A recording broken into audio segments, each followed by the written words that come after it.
Hello friends, જય શ્રી કૃષ્ણ. મારા કિચનમાં તમારું સ્વાગત છે. તો મિત્રો, આપણે નવું માટલું લઈ આવીએ એટલે એક જ વર્ષ ઠંડુ પાણી થાય છે, પછી ઠંડુ પાણી નથી થતું. પણ આજ હું તમને નવું માટલું લઈ આવવાનું નહીં કહું, પણ જૂના માટલાનો આપણે ઉપયોગ કરીશું. ગરમીની શરૂઆત થઈ છે અને ફ્રીજનું ઠંડુ પાણી નથી પીવું.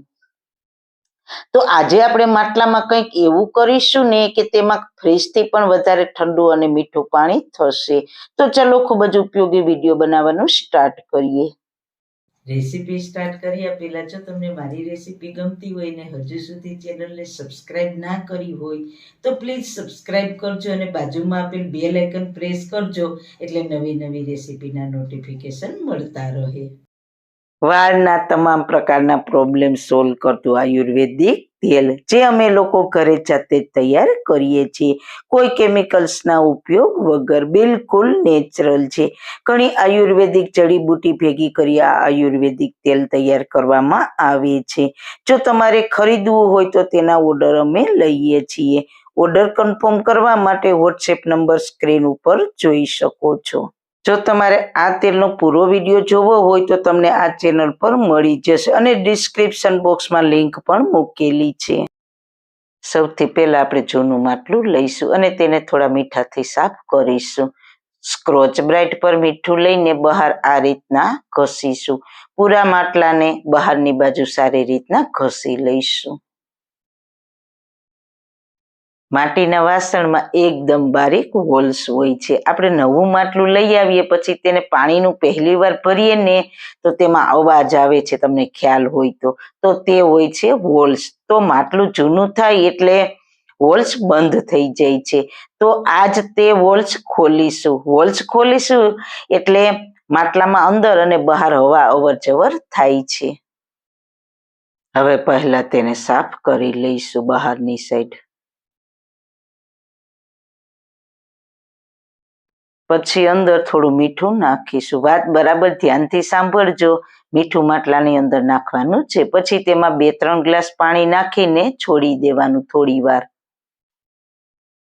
બહાર ઘસીને ધોવાનું અને અંદર બિલકુલ હાથ નથી લગાવવાનું. આ રીતના માટલાને હલાવીને બધી બાજુ મીઠાવાળું પાણી લગાવી દેવાનું.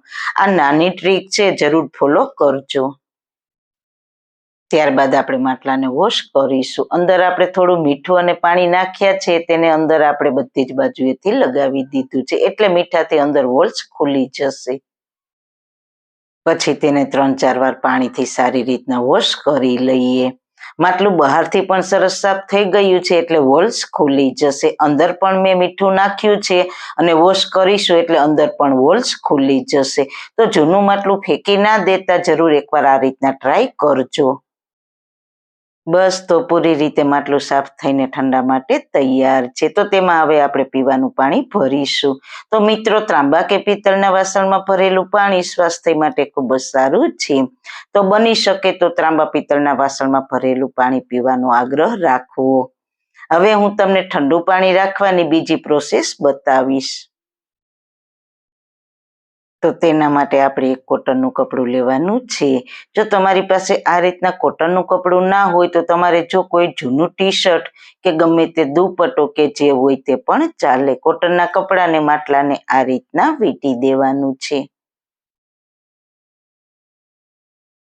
પછી તે કપડાને પાણીથી ભીનું કરી દેવાનું. આ રીતે તેને ભીનું જ રાખવાનું છે. સુકાઈ જાય તો ફરી સાદા પાણીથી ભીનું કરી દેવાનું. આ પ્રોસેસથી માટલામાં એકદમ સરસ ઠંડુ ઠંડુ પાણી રહે છે.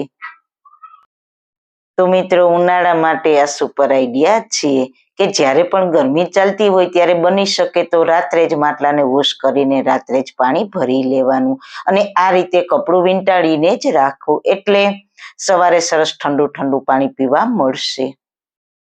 હવે આ માટલાનું એટલું સરસ ઠંડુ અને મીઠું પાણી બનશે ને કે આની આગળ ફિલ્ટરનું પાણી પણ ફીકું લાગે છે અને ફ્રીજનું પાણી પણ પીવું નહીં ગમે.